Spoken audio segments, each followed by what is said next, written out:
পূর্ণিমা ছিল, তো বাড়িতে একটি পুজোর প্রিপারেশান করেছিলাম, নিজে নিজে করেছিলাম, কোনো ঠাকুরমশাই ডাকিনি।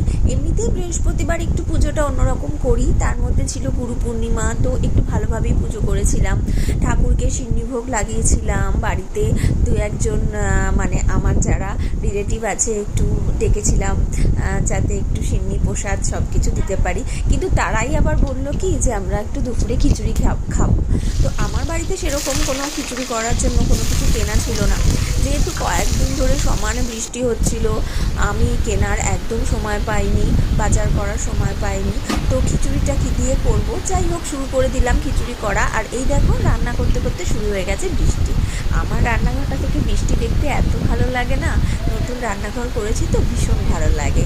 তো আলু দিয়ে, তারপরে কুমড়ো দিয়ে আর পুঁই শাক দিয়ে একটা চচ্চড়ি করে নিয়েছিলাম। খিচুড়ির সাথে কিছু তো খেতে হবে না, আর যেহেতু নিরামিষ তো মাছ ভাজা এরকম ধরনের কোনো কিছু করতে পারবো না। তো পুঁই শাকটা ছিল আমার ফ্রিজে, তো ওইটা দিয়ে একটা তরকারি করে নিয়েছিলাম, পুঁই শাকের তরকারি। খুব তাড়াতাড়িও হয়ে যায় পুঁই শাকের তরকারিটাই, দেখো প্রায় হয়েই এসছে। তারপরে করেছিলাম হচ্ছে গোবিন্দভোগ চালের খিচুড়ি। গোবিন্দভোগ চালের খিচুড়িটা না এমনিও খেতে খুবই ভালো লাগে, তাই না? একটা টেস্টই আলাদা হয়। তো গোবিন্দভোগ চালের খিচুড়ি আর করেছিলাম হচ্ছে তোমার পুঁই শাকের একটা চচ্চড়ি।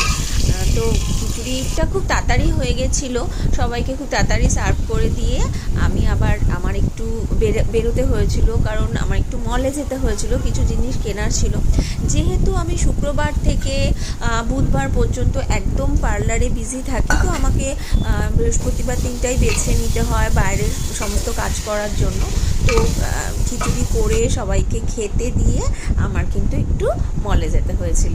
তো মলে গিয়েছিলাম, সামনেই আমাদের বাড়ির সামনেই একটা মল আছে বিশাল, তো সেখানে গিয়েছিলাম আমি একটু কিচেনের কিছু জিনিস কেনার জন্য। আর এই দেখো খিচুড়িটা বেশ ভালোই হয়েছিল দেখতে, সবাইকে সার্ভ করার পর সবাই খেয়েও বলছিল যে ভালোই হয়েছে, এত তাড়াতাড়ি রান্না হয়েছে, তো ভালোই হয়েছে।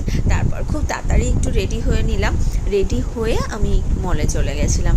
এবার মলে গিয়ে ব্যাপারটা কি হয়, কিনতে গেছি হয়তো দু চারটে জিনিস, কিন্তু সেরকম তো হয় না, অনেক কিছুই কেনা হয়ে যায়, কারণ সংসারের অনেক কিছুই আমাদের প্রয়োজন থাকে, সবসময় সেগুলো কেনা হয়ে ওঠে না। যখন মলে একবারে যাই তখন সেখান থেকে কিনে নিয়ে আসি। তো এই কিনতে কিনতেই অনেক রাত হয়ে গেছিলো বন্ধুরা, অনেক কেনাকাটিও অনেকটা বেশি হয়ে গেছিলো, মানে পকেটটা একদম খালি হয়ে গেছে। আর এই চপিং বোর্ড কিনছি, যদিও এই কাঠের চপিং বোর্ডগুলো বেশি ভালো, তাও একটু দামটা বেশি ছিল বলে আমি কম দামে চপিং বোর্ডটাই কিনে নিয়ে এসেছি। আর তার সাথে অনেক কিছুই কিনে নিয়ে এসেছি, যাই হোক সেগুলো তোমাদের